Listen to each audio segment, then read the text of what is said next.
నమస్తే welcome to V3 news లక్ష్యం సమాజహితం ముందుగా బులెటిన్ లో హెడ్లైన్స్ చూద్దాం. రక్తదానం చేయడానికి యువత ముందుకు రావాలి. బన్సువాడలో రక్తదాన భవనాన్ని ప్రారంభించిన speaker Pocharam Srinivas Reddy.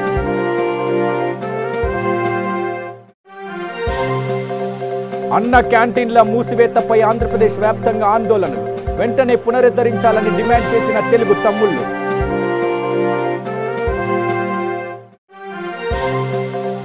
Chandrababu నివాసంపై drone తిరగడంపై TDP నేతల ఆందోళన. ప్రభుత్వం కుట్ర చేస్తుందని ఆగ్రహం వ్యక్తం చేస్తున్న తెలుగుదేశం నేతలు.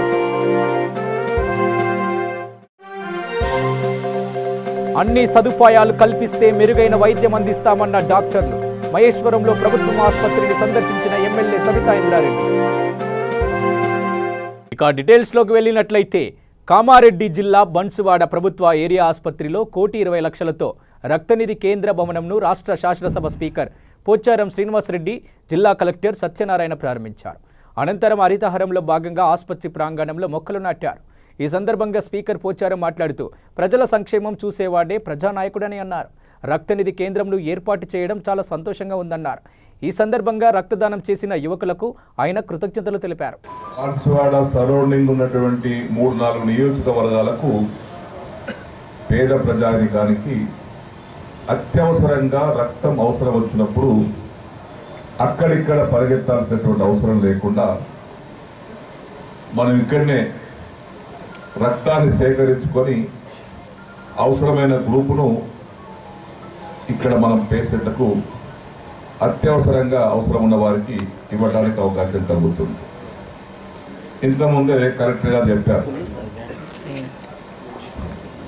రక్తదానం అనేది నిజంగా చాలా గొప్ప దానం. జన్మనిచ్చినటువంటి భగవంతుణ్ణి మనం చూడం కూడా. కానీ జన్మనిచ్చినటువంటి మన జన్మకు ప్రాణాపాయ పరిస్థితి వచ్చినప్పుడు కాపాడే వ్యక్తులు ఎవరంటే డాక్టర్. మనం వారిని కూడా దేవుడితో సమానంగా మనం కొలుచుకుంటాం. ఏ వ్యాధి వచ్చినా ఎప్పుడు వచ్చినా ఆ వ్యాధిని నయం చేసేటువంటి శక్తి పోచారం శ్రీనివాస్ రెడ్డికి లేదు. పోచారం శ్రీనివాస్ రెడ్డి గారు బంగ్లాలు కట్టిస్తుండొచ్చు, బిల్డింగ్లు కట్టిస్తుండొచ్చు, కానీ వైద్యం చేసే శక్తి పోచారం శ్రీనివాస్ రెడ్డి లేదు, సత్యనారాయణ కలెక్టర్ లేదు. ఆ వైద్యం చేసేటువంటి ఆ శక్తి భగవంతుడు కేవలం డాక్టర్కి ఇచ్చాడు. అందుకే దేవుడు తర్వాత దేవుడు ఎవరంటే డాక్టర్. ఆ డాక్టర్ గారికి అత్యవసర పరిస్థితిలో అవసరం వచ్చినప్పుడు రక్తం బజార్లో మెడికల్ షాప్లో కొంటే దొరికేది కాదు. ₹1,00,000 పెట్టినా మెడికల్ షాప్లో బి గ్రూప్ కావాలో, నెగిటివ్ పాజిటివ్ అని కావాలంటే ఇక్కడ దొరకదు. మెడికల్ షాపులు అన్నీ ఉంటాయి, రక్తం ఉండదు. ఆ రక్తం ఇచ్చేదే రక్తదానం చేసేటువంటి వ్యక్తి. తెర మీద నటించేది డాక్టర్ అయితే ఆ తెర వెనుకాల అత్యవసర పరిస్థితిలో ఆ వ్యక్తి యొక్క ప్రాణం కాపాడటానికి రక్తం ఇచ్చినటువంటి వ్యక్తి కూడా దేవుడు లాంటి వాడే. నాయకులు అనుకునేవాడు, ప్రభుత్వం అనుకునేవాడు ప్రజల అవసరాలను గుర్తించి పనిచేసేటువంటి నాయకుడే నిజమైన నాయకుడు. అదృష్టం. ప్రజల అవసరాలను గుర్తించి పనిచేసేటువంటి ప్రభుత్వమే నిజమైన ప్రభుత్వం. ఉత్సవ విగ్రహాలుగా నాయకులు అయిపోయి ఉత్సవ విగ్రహాల ప్రభుత్వాలు ఉంటే ప్రజలకు నష్టం జరుగుతుంది. అందుకే ఏ జిల్లాలో, ఏ కాన్స్టిట్యున్సీలో, ఏ మండలంలో ఎవరికి ఏం అవసరం ఉంది, రైతులకు ఏం అవసరం ఉంది, పేద ప్రజలకు ఏం అవసరం ఉంది, విద్యార్థులకు ఏం అవసరం ఉంది, రైతులకు ఏం అవసరం ఉంది, గర్భిణీ స్త్రీలకు ఏం అవసరం ఉంది, పేద పేషెంట్లకు ఏం అవసరం ఉంది, ఇవన్నీ గుర్తించుకొని పనిచేయాలి. విజయవాడ నగరంలో గవర్నర్ విశ్వభూషణ్ హరిచందన్ పర్యటన చేశారు. గుణదల ప్రభుత్వ ఆసుపత్రి సందర్శించి ఆసుపత్రిలోని వార్డులను పరిశీలించారు గవర్నర్. అనంతరం ఆసుపత్రి ఆవరణలో మొక్కలు నాటారు. విశాఖ జిల్లా అనకాపల్లి ఎన్టీఆర్ హాస్పిటల్ ఆవరణంలో ఉన్న అన్న క్యాంటీన్ వద్ద టీడీపీ ఎమ్మెల్సీ నాగ జగదీశ్వరరావు ఆధ్వర్యంలో కార్యకర్తలతో అన్నా క్యాంటీన్ను వెంటనే తెరవాలని వంట వార్పు కార్యక్రమం చేపట్టారు. ఎమ్మెల్సీ నాగ జగదీశ్వరరావు మాట్లాడుతూ అన్నా క్యాంటీన్ను వెంటనే తెరవాలని, నియోజకవర్గం మొత్తం మీద 8,000 మంది రోజు 3 పూటలా తినేవారే అని, ఈ ప్రభుత్వం వచ్చిన 75 రోజుల్లో క్యాంటీన్లు మూసివేశారని, పేద ప్రజలు పొట్ట కొట్టారని, డబ్బున్న వాళ్లకే ప్రభుత్వం కొమ్ము కాస్తుందని, ప్రభుత్వం వచ్చిన వారం రోజులకే ఇసుక నిలిపివేశారని, తద్వారా కూలీల నిర్మాణ రంగాల వారికి పనిలేక తీవ్ర ఇబ్బందులు గురవుతున్నారని ఎమ్మెల్సీ నాగేశ్వరరావు అన్నారు. పేదలకు 3 పూటలా అన్నం పెట్టాలనే ఉద్దేశంతో చంద్రబాబు నాయుడు అన్న క్యాంటీన్ పెట్టడం జరిగిందని, ఈవే క్యాంటీన్లను ప్రస్తుత ముఖ్యమంత్రి జగన్మోహన్ రెడ్డి నిలిపివేశారని, ఇది అత్యంత దారుణమని ఆయన అన్నారు.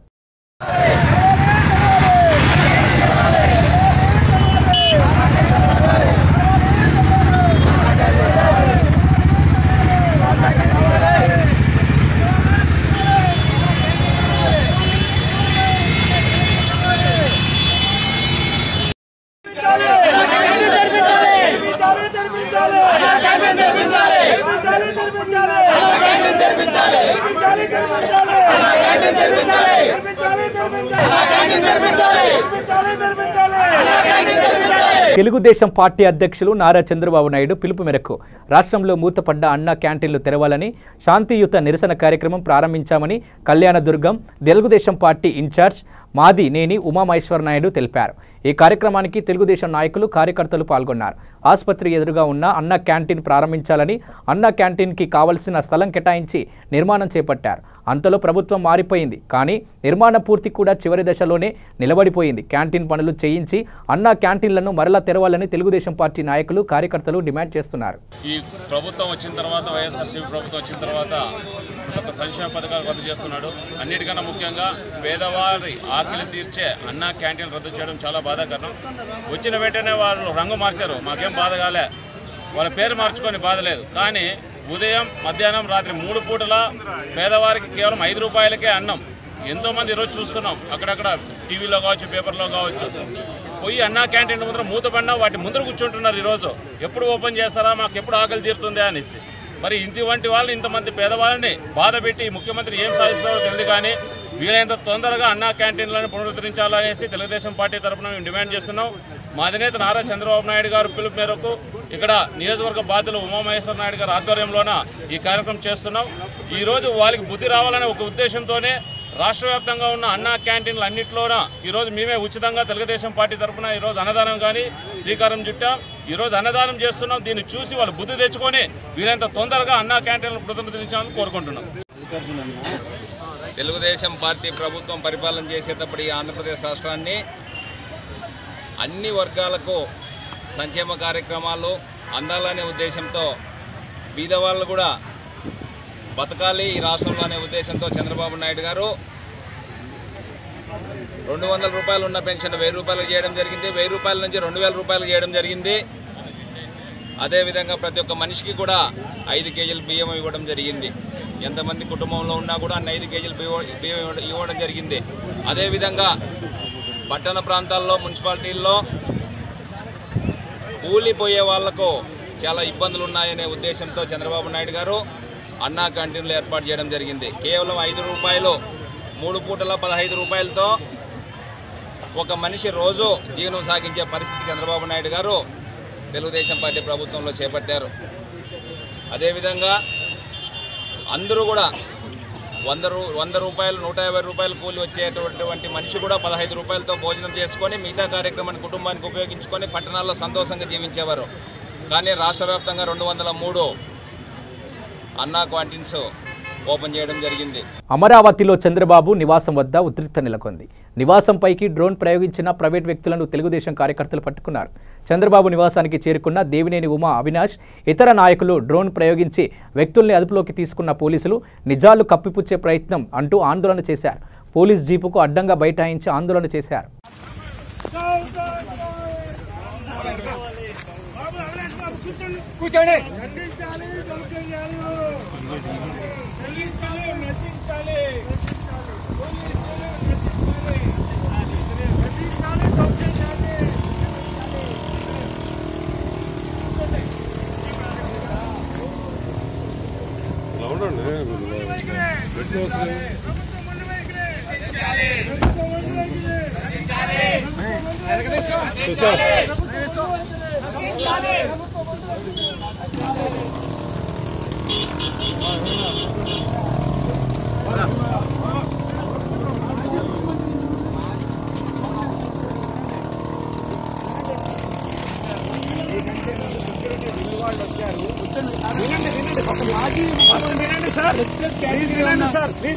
చెప్పండి. ఆల్రెడీ ఎస్పీఎం గారు కూడా నాతో ఫోన్లో మాట్లాడారు.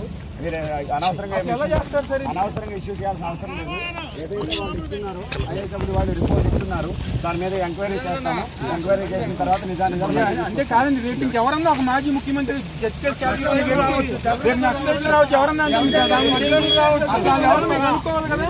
కనుక్కోవాలంటే ఎలా చేయాలి?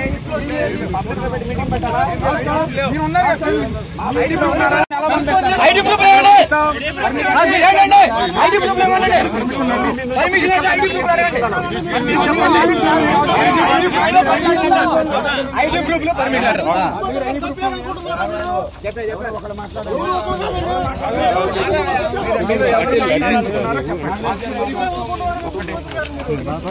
ఏదైతే గురించి ఐఎస్డబ్ల్యూ వాళ్ళు మాకు రిపోర్ట్ ఇవ్వడం జరిగింది. రంగారెడ్డి జిల్లా మహేశ్వరం నియోజకవర్గం మండల కేంద్రంలో ప్రాథమిక ఆరోగ్య కేంద్రం డెవలప్మెంట్ కమిటీ సమావేశం మహేశ్వరం ప్రాథమిక ఆరోగ్య కేంద్రంలో ఎమ్మెల్యే సబితా ఇంద్రారెడ్డి, రంగారెడ్డి జిల్లా జెడ్పీ చైర్మన్ తీగల అనిత ఆధ్వర్యంలో నిర్వహించారు. ఈ సమావేశంలో కమిటీ సభ్యులు ఆసుపత్రి అభివృద్ధి గురించి కీలకమైన నిర్ణయాలు తీసుకోవడం జరిగింది. ప్రాథమిక ఆరోగ్య కేంద్రం నుండి కమ్యూనిటీ హెల్త్ సెంటర్గా మారింది. ఈ సందర్భంగా వైద్యుల సిబ్బంది వారి యొక్క ప్రధాన సమస్యలు కమిటీకి వివరించడం జరిగింది. త్రాగునీరు, మరుగుదొడ్లు, జనరేటర్ ప్రాబ్లం, కరెంటు లేకపోవడం, టార్చ్ లైట్లతో ఆపరేషన్ చేయడం వంటి అనేక సమస్యలు ఎమ్మెల్యే దృష్టికి, కమిటీ దృష్టికి తీసుకురావడం జరిగింది. కనీస అవసరాలు కల్పించినట్లు అయితే ప్రజలకు మెరుగైన వైద్యం అందిస్తామని ఈ సందర్భంగా డాక్టర్లు తెలిపారు. ఎమ్మెల్యే సబితా ఇంద్రారెడ్డి మాట్లాడుతూ 100 పడకల ఆసుపత్రిగా దీన్ని తీర్చిదిద్దుతామని ఈ సందర్భంగా హామీ ఇచ్చారు. రంగారెడ్డి జిల్లా జెడ్పీ చైర్పర్సన్ డాక్టర్ తీగల అనితారెడ్డి మాట్లాడుతూ ప్రభుత్వం విద్యా వైద్యంకి ప్రధాన ప్రాముఖ్యత ఇచ్చి కేసీఆర్ కిట్టు వంటి పథకాలు పెట్టి పేదల ప్రభుత్వ ఆసుపత్రికి వచ్చి ధైర్యంగా వైద్యం చేయించుకునే విధంగా ఈ ప్రభుత్వం కృషి చేస్తుందని తెలిపారు.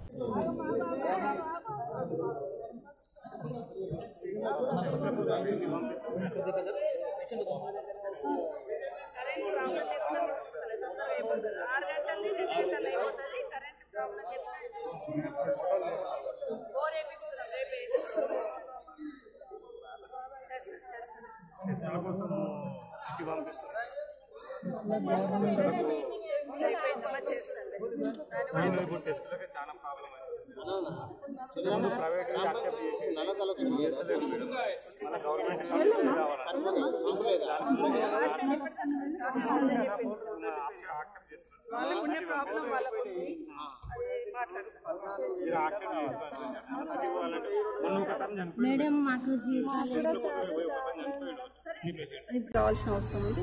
దాన్ని ఇమీడియట్గా సర్వే చేసి 5 acres ల్యాండ్ తీసుకొని దాన్ని ప్రపోజల్ పెట్టి వీలైన తొందరలో బిల్డింగ్ వచ్చేటట్టు కూడా చర్య తీసుకోవడం జరుగుతుంది. ఏదేమైనా ఉన్న సదుపాయాల్లోనే ఉన్న డాక్టర్స్ అందరూ కూడా ఇక్కడున్న ప్రజలకి నమ్మకంగా, విశ్వాసంగా వాళ్ళందరికీ కూడా కలిగేటట్టు వైద్యం అందించాలని రిక్వెస్ట్ చేస్తా ఉన్నాను. ఎందుకంటే కేసీఆర్ గారు తీసుకున్న కొన్ని నిర్ణయాల వల్ల ప్రభుత్వ హాస్పిటల్స్ మీద విశ్వాసం పెరిగిపోయింది. బట్ ఆ విశ్వాసాన్ని పెంచే దిశగా ఇక్కడున్న డాక్టర్స్ అందరూ కూడా పనిచేయాలని రిక్వెస్ట్ చేస్తా ఉన్నాం. వాళ్ళకు డెఫినెట్ గా వాళ్ళకి కావాల్సిన అవసరాలు మెల్లిమెల్లిగా ఒకదాని తర్వాత ఒకటి చేయడం జరుగుతుందని కూడా తెలియజేస్తూ, ఈరోజు కేసీఆర్ గారి కిట్తోని ప్రతి మహిళ కూడా గవర్నమెంట్ హాస్పిటల్కే వెళ్లాలని కోరుకుంటా ఉన్నాం డెలివరీ కోసం. కానీ ఇక్కడికి వచ్చేసరికి వీళ్ళకు సదుపాయాలు సరిగ్గా లేక కొంత ఇబ్బంది పడుతూ ఉన్నారు. అలాంటిది లేకుండా ఒక 1 or 2 months లో కొంత ఈ హాస్పిటల్ పరిస్థితి మార్చే ప్రయత్నం చేస్తాం. పర్మనెంట్ గా కూడా బిల్డింగ్ తీసుకొచ్చి 30 bedded హాస్పిటల్ ఇక్కడ ఇమీడియట్ గా గ్రౌండ్ అయ్యేటట్టు ఒక వీలైన తొందరలో దాన్ని కూడా పుషప్ చేస్తాం. మరి మీటింగ్ లో అయిన అంశాల్లో మినిట్స్ ఆఫ్ ద మీటింగ్ లో భాగంగా ప్రజలు వాళ్ళ సమస్యలు, ప్రతినిధులు కూడా వాళ్ళ సమస్యలు చెప్పుకున్నారు. మరి అలాగే డాక్టర్స్ కూడా ఇంకో వైపు నుండి వాళ్ళ సమస్యలు చెప్పుకున్నారు. ఇవన్నిటిని చూస్తే ఈ మౌలిక సదుపాయాల్లో కూడా కొంచెం మెరుగు చేయాల్సిన అవసరం ఉంది. కాబట్టి ఎమ్మెల్యే గారు కూడా వాటికి అన్ని అడ్రస్ చేసి అవన్నీ మెరుగు చేస్తామని చెప్పారు. మరి మిగతా మెడికల్ ఫెసిలిటీస్ ఇంప్రూవ్మెంట్ చూస్తే మరి ఇది ప్రైమరీ హెల్త్ కేర్ సెంటర్ లా ఉన్నా గానీ పేపర్ పైన కమ్యూనిటీ హెల్త్ కేర్ సెంటర్ కి అప్గ్రేడ్ అయింది. ఈ ట్రాన్సిషన్ ఫేజ్ లో మరి ఫెసిలిటీస్, ఇన్ఫ్రాస్ట్రక్చరే గానీ, మెడికల్ ఎక్విప్మెంటే గానీ, డాక్టర్స్ స్కిల్స్, వాళ్ళు పేషెంట్ కి అందించే సేవలన్నీ కూడా ఇంకా ఇంప్రూవ్ అవ్వాలి. కాబట్టి ఈ ట్రాన్సిషన్ ఫేజ్ లో ఉంది కాబట్టి ఇవన్నీ ఇంప్రూవ్ అయ్యే ఆస్కారం ఉంది. అందుకు మేము ప్రజలకు జవాబు చెప్పుకున్నాము. ఇవన్నీ కూడా త్వరలోనే ఇంప్రూవ్ చేస్తామని. ఉదాహరణకి మరి ఎప్పుడైనా ఎమర్జెన్సీ పేషెంట్ వస్తే ఏదన్నా పాము గుట్టడంతో కానీ లేకపోతే ఎమర్జెన్సీ బ్లీడింగ్ తోటి ఎవరైనా వచ్చినా యాక్సిడెంట్స్ వచ్చినా ఎమర్జెన్సీ కేసెస్ ఇక్కడ పట్టుకోవడానికి డాక్టర్స్ కి కొంచెం ఇబ్బందిగా ఉంది. ఎందుకంటే ఇక్కడ ఇన్ఫ్రాస్ట్రక్చర్ ఫెసిలిటీస్ అనేవి ఇంప్రూవ్ అవ్వాలి. మరి అవన్నీ కూడా మేము ఉన్న వాస్తవాల్లో మరి వాళ్ళకి ఫస్ట్ ఎయిడ్ అయితే ఖచ్చితంగా అందియాలని చెప్పి మేము డాక్టర్స్ ని కూడా రిక్వెస్ట్ చేయడం జరిగింది. వాటికి ఎమర్జెన్సీ మెడిసిన్స్ ఏమైనా తక్కువ ఉన్నా కానీ ఫార్మసీలో అన్ని మందులు ఉండాలి. ఎందుకంటే పేషెంట్ వాళ్ళు ఇది ఒక మండల్ హెడ్ క్వార్టర్స్కి ఉండాల్సినంత ఫెసిలిటీ లేదని కూడా అందరూ చెప్పుకోవడం జరుగుతుంది. దానికి త్వరలోనే మేము అప్గ్రేడ్ చేస్తాము. ఉస్మానియా వర్సిటీలో వసతి గృహాల్లో రక్షణ కరువైంది. విద్యార్థినులు రోడ్లపై బైఠాయించారు. వీసీకి వ్యతిరేకంగా నినాదాలు చేస్తూ విద్యార్థినులకు పూర్తి రక్షణ కల్పించాలని డిమాండ్ చేశారు.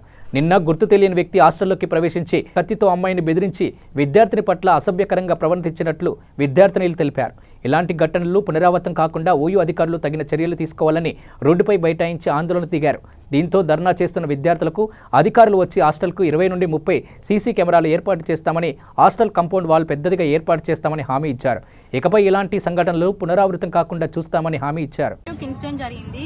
ఒక అతను ఎవరో తెలియని అతను వచ్చి ఒక అమ్మాయి ఫోన్ తీసుకొని అమ్మాయి పైన అటాక్ చేయడం జరిగింది. ఆమె కొంచెం స్ట్రాంగ్ కాబట్టి నైఫ్ కూడా ఉంది అతని దగ్గర. నైఫ్ని పడేసి తను సెల్ఫ్ డిఫెన్స్ చేసుకుంది కాబట్టి మిగతా గర్ల్స్ చూసి అరిచారు కాబట్టి అతను పారిపోవడం జరిగింది. అతను పారిపోవడం కంటే ముందు వార్డెన్కి వచ్చి వేరే వింగ్ వాళ్ళు చూసి వార్డెన్కి చెప్పారు, ఇట్లా ఒక అతను ఉన్నాడు కత్తి పట్టుకొని బెదిరిస్తున్నాడు అంటే, కత్తి ఉంది కదా నాకు భయం అయితే నేను రాను అన్నారు వార్డెన్ వాళ్ళు. అలా వాళ్ళే భయపడితే వాళ్ళు అసలు ఎందుకు ఉండడం అనేది ఇప్పుడు క్వశ్చన్. ఇక్కడ అసలు వాళ్ళు లేకపోతే మేమే ఉంటాం కదా. వాళ్ళు సెక్యూరిటీ నైట్ డ్యూటీ చేసే సెక్యూరిటీ వాళ్ళు అసలు తిరగాలి, మొత్తం తిరిగి చూసుకోవాలి అసలు అందరు సేఫ్టీగా ఉన్నారా లేదా అని. ఇక్కడ 2 సీసీ కెమెరాస్ ఉన్నాయి బయట. అవి కూడా ఎందుకు, చాలా మనీ పోయి ఒక తెలియని ఆమె లోపలికి వచ్చి చాలా మనీ పోయినాయి కాబట్టి అడగంగా 2 ముందు సీసీ కెమెరాస్ పెట్టించారు. ముందట వాల్స్ కనిపిస్తున్నాయి, వెనకాల చుట్టూ అసలు ఎటు వాల్స్ లేవు కాబట్టి అందరు రాగలుగుతున్నారు. మళ్ళీ ఎవరు వస్తున్నారా, అక్కడ ఎవరు ఆపట్లేదు. మొత్తం మాకు ప్రైవేట్ వెహికల్స్ రావద్దు, హాస్టల్ చుట్టూ మొత్తం వాల్స్ కావాలి, సెక్యూరిటీని పెంచాలి. రిటైర్ అయిన వాళ్ళు, అసలు కేర్ తీసుకొని వాళ్ళు, భయపడే సెక్యూరిటీని పెట్టొద్దు. ఇమీడియట్గా మేము అందరము హాస్టల్ దగ్గరికి రావడం జరిగింది. స్టూడెంట్స్తో ఇంటరాక్ట్ కావడం జరిగింది. దాదాపు 50 మెంబర్ స్టూడెంట్స్తో నేను, vice principal, additional chief warden వీళ్ళందరం కూడా వెళ్ళి స్టూడెంట్స్ అందరికీ కూడా మేము ధైర్యం చెప్పాము. ఆ స్టూడెంట్ ఎవరైతే ఈ నైఫ్ అటాక్ ఏంటో తనని ఇమీడియట్గా హాస్పిటల్కి తీసుకెళ్ళడం జరిగింది. మా తరఫున అంటే దాదాపు మేము 3-4 అవర్స్ కంటిన్యూస్గా మార్నింగ్ టైంలో ఉన్నాము. తర్వాత ఈవినింగ్ కూడా వచ్చేసి సెక్యూరిటీ 5 మెంబర్స్ అడిషనల్ స్టాఫ్ను కూడా ఇచ్చాము. సెక్యూరిటీ ఎవరైనా అక్కడ మాట్లాడారు. 2 ఉమెన్ సెక్యూరిటీ గార్డ్స్, తర్వాత 2 మెన్ సెక్యూరిటీ గార్డ్స్ కూడా ప్రొవైడ్ చేయడం జరిగింది. రెగ్యులర్గా 4 మెంబర్స్ ఉంటారు. 4 మెంబర్స్తో పాటు ఇంకా 4 మెంబర్స్ అడిషనల్ కూడా ఇచ్చి ఈ సీసీ కెమెరాస్ ఎక్కడెక్కడ పెట్టాలని ఈ ఉమెన్ ఎవరైతే వార్డెన్స్ ఉన్నారో ఆ ఉమెన్ వార్డెన్స్ కూడా స్టూడెంట్స్ దగ్గర నుండి విచారించిన తర్వాత అంటే వాళ్ళ సజెషన్స్ తీసుకొని ఏ పాయింట్ దగ్గర పెట్టాలి అనే దానిపైన కూడా మేము వర్కౌట్ చేసాము. ఇప్పుడు ఆ వర్క్ కూడా జరుగుతున్నది. అంటే పోలీసులు అక్కడ ఫ్రంట్ మాత్రమే పెట్టాలని రిక్వెస్ట్, స్టూడెంట్స్ వాళ్ళు కోఆపరేట్ చేయలేదు ఫస్ట్. ఎందుకంటే స్టూడెంట్స్ గర్ల్స్ స్టూడెంట్స్ కాబట్టి వాళ్ళకి కొంచెం ప్రైవసీ ఉండాలి, ఫ్రీ మూవ్మెంట్ ఉండాలనే ఉద్దేశంతో వాళ్ళు ఇచ్చేసారు. అంటే మా అడిషనల్ చీఫ్ వార్డెన్ కూడా ఉంది మేడం, వాళ్ళని అడగండి. అందుగురించే మేము 4 పెట్టాము ఇక్కడ. సో ఈ మధ్యనే నేను ప్రిన్సిపల్ అయిన తర్వాతనే ఇవన్నీ కూడా పెట్టడం జరిగింది. అంతకుముందు అసలు లేవేవి కూడా. సో మేము స్టూడెంట్స్ పైన ఎక్కువ అంటే వాళ్ళ సెక్యూరిటీ పైన ఎక్కువ ఫోకస్ చేశాం కాబట్టి ఆ 4 కెమెరాస్ కూడా ముందు పెట్టాము. ఇంకా మిగతా కూడా పెడతామని చెప్తే వాళ్ళు ఏంటంటే కొంచెం ప్రైవసీ ప్రాబ్లం వల్ల వద్దని చెప్పారు. ఇప్పుడు ఏం చేశారంటే కంపల్సరీ మాకు కావాలన్నారు. మేము డెఫినెట్గా వితిన్ 48 అవర్స్లో దాదాపు 30 to 40 కెమెరాస్ హింసకుడు అంటే 3:30-4 o'clock ప్రాంతంలో స్టూడెంట్స్ రిపోర్ట్ ప్రకారం, ఎందుకంటే మనం చూడలేదు కాబట్టి స్టూడెంట్స్ ఏదైతే చెప్పారో దాని ప్రకారం లోపలికి రావడం జరిగింది. ముఖ్యంగా అతను అంటే ఈ మొబైల్స్ అంటే థెఫ్ట్ చేయాలనే ఉద్దేశంతో అతను ఎంటర్ అయ్యడం జరిగింది. ఆంధ్రప్రదేశ్ ప్రభుత్వ రాష్ట్రంలో ఇసుక కొరత నివారణ కోసం ఇసుక కేంద్రాలను అందుబాటులోకి తీసుకొస్తుంది. ఇందులో భాగంగా విశాఖలో మూడసర్లోన వద్ద ఏర్పాటు చేసిన ఇసుక కేంద్రాన్ని మంత్రి మొత్తం శెట్టి శ్రీనివాసరావు జిల్లా కలెక్టర్ వినయ్ చందుతో కలిసి ప్రారంభించారు. అనంతరం ఆయన మాట్లాడుతూ మహానగరంలో ఇసుక నివారణ కోసం ఈ కేంద్రాన్ని ఏర్పాటు చేశామని, దీనిని అందరూ ఉపయోగించుకోవాలని కోరారు. అలాగే విశాఖకు సరఫరా అవుతున్న ఇసుక శ్రీకాకుళం నుంచి తీసుకురావడంలో ఇబ్బందులు ఉన్నాయని, బిల్డర్లు, లారీ యజమానులు నా దృష్టికి తేవడం జరిగింది అని, ఇబ్బందుల నివారణ కోసం సంబంధిత శ్రీకాకుళం జిల్లా కలెక్టర్ మరియు పోలీస్ డీఐజీతో మాట్లాడి ఇబ్బందులు లేకుండా చేస్తామని తెలిపారు.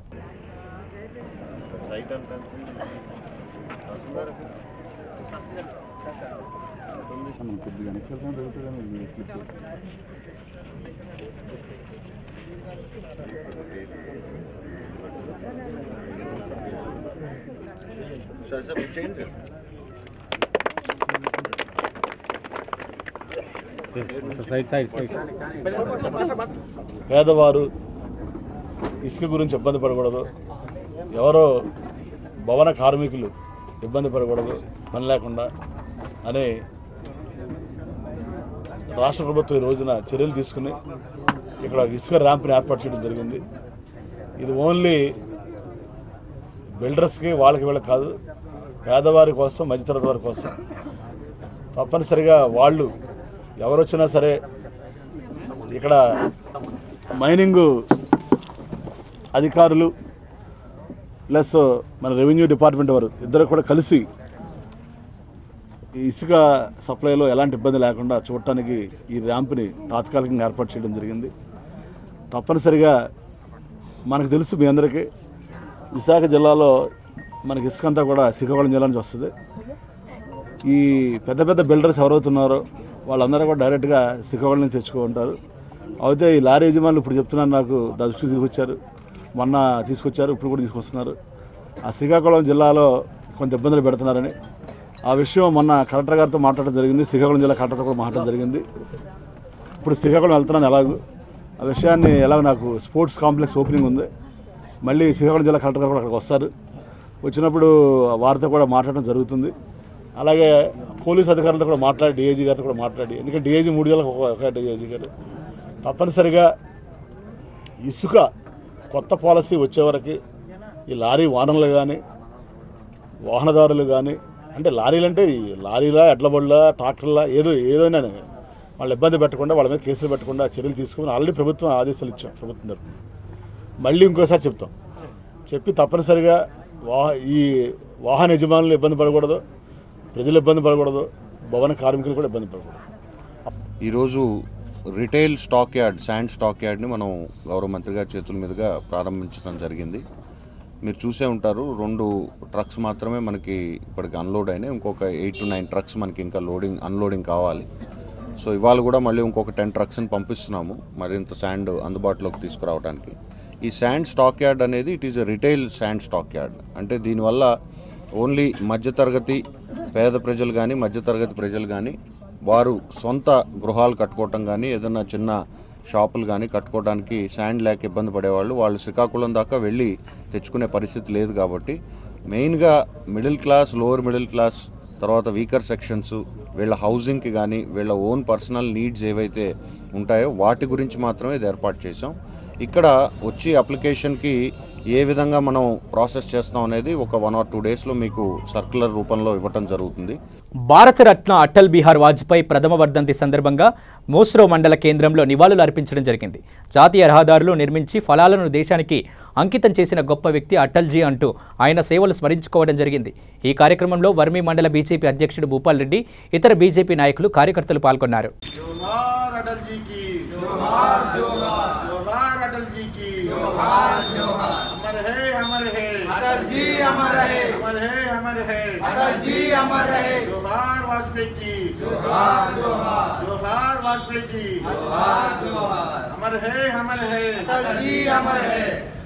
పెద్దపల్లి జిల్లా రామగుండ మండలం గోదావరిఖని పరిధిలోని గోదావరి బ్రిడ్జి పైనుండి దూకి గుర్తు తెలియని మహిళ ఆత్మహత్య చేసుకుంది.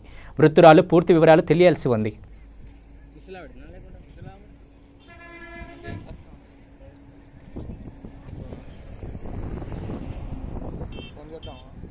ఎవరున్నారు 100కి ఎందుకు స్టేషన్ 010 2 టౌన్ కిందకి వస్తుందండి.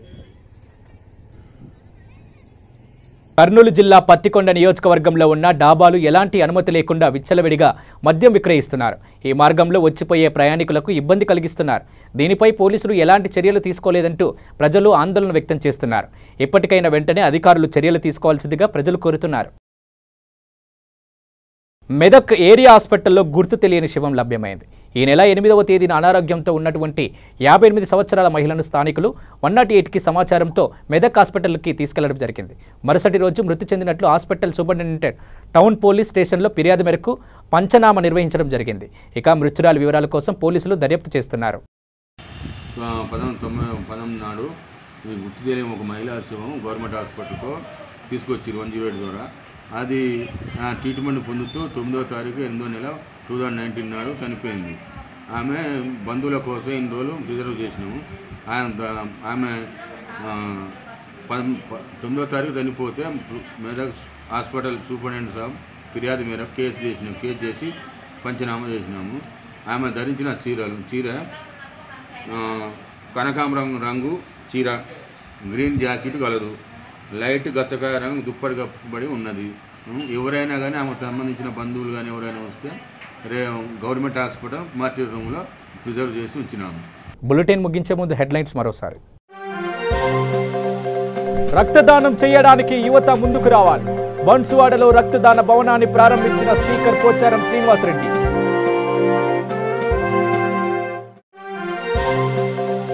అన్న క్యాంటీన్ల మూసివేతపై ఆంధ్రప్రదేశ్ వ్యాప్తంగా ఆందోళనలు.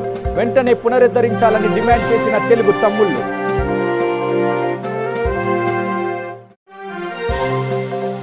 చంద్రబాబు నివాసంపై డ్రోన్ తిరగడంపై టీడీపీ నేతల ఆందోళన. ప్రభుత్వం కుట్ర చేస్తుందని ఆగ్రహం వ్యక్తం చేస్తున్న తెలుగుదేశం నేతలు. అన్ని సదుపాయాలు కల్పిస్తే మెరుగైన వైద్యం అందిస్తామన్న డాక్టర్లు. మహేశ్వరంలో ప్రభుత్వం ఆసుపత్రిని సందర్శించిన ఎమ్మెల్యే సబితా ఇంద్రారెడ్డి. ఇవి బులెటిన్ విశేషాలు. చూస్తూనే ఉండండి V3 న్యూస్.